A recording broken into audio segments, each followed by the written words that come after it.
শহীদ দিবসে কি পেলাম আমরা? 1993 সালে শহীদ হয়েছিল 13 জন কংগ্রেসের কর্মী। আপনি দেখছেন শহীদ দিবস উপলক্ষে সারা বাংলার প্রত্যেকটা লাইট পোস্টে দেওয়ালে ছবি ছাপানো হয়েছে। দুটো লোকের ছবি, কার? বাংলার মুখ্যমন্ত্রী মমতা ব্যানার্জি আর তার আদরের খোকাবাবু, তার ভাতিজা। এই দুটো ছবি ছাড়া আর কোন ছবি বাংলায় তৃণমূলের কোন কাট আউটে আপনারা দেখতে পাবেন না, তৃণমূলের কোন পোস্টার দেখতে পাবেন না।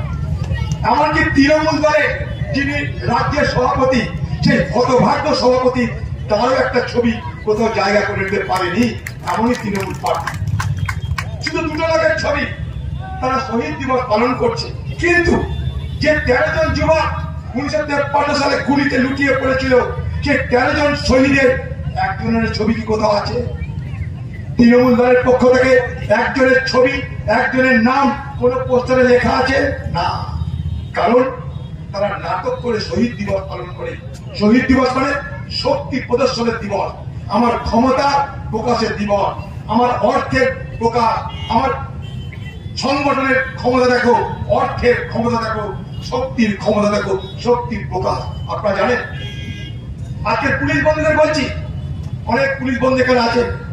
1993 সালে যেদিন এই 13 জন শহীদ হয়, সেদিন মমতা ব্যানার্জির উপরে পুলিশের লাঠি চলছিল।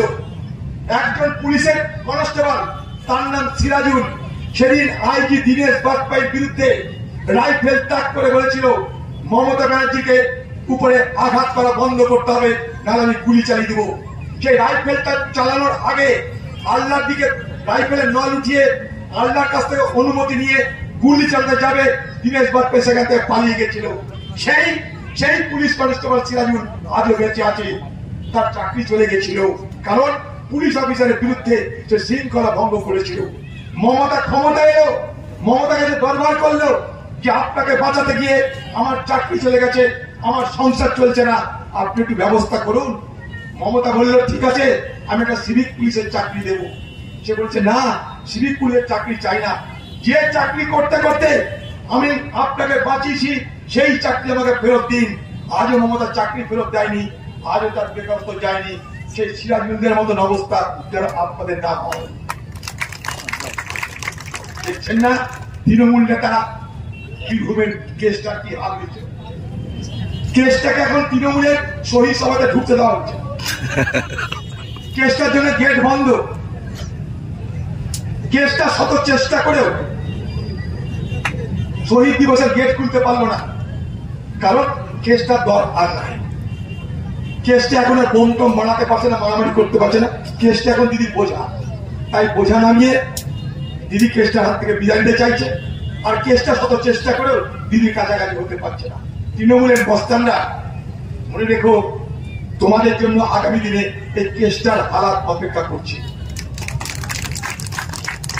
এই বাংলায় কি হচ্ছে আজকে দিদি বক্তৃতা দিল, সেই বক্তৃতায় তৃণমূলের নেতাদের বলছে, তৃণমূলের কর্মীরা বলছে তোমাদের এই করতে হবে, তাই করতে হবে, দখল করতে হবে, খেলা করতে হবে। বলো সব একবার কি বলেছে পশ্চিমবঙ্গে শিল্প করতে হবে? একবার কি বলেছে পশ্চিমবঙ্গে বেকারদের জন্য চাকরির ব্যবস্থা করতে হবে?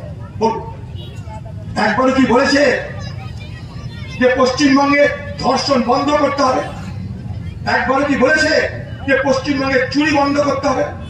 একবার কি বলেছে যে বেকার যুবকদের চাকরি যেভাবে আমরা খেয়ে নিয়েছি, আর সেই চাকরি যেন কেউ কখনো খেতে না পারে, তার জন্য আপনাদের সতর্ক থাকতে হবে?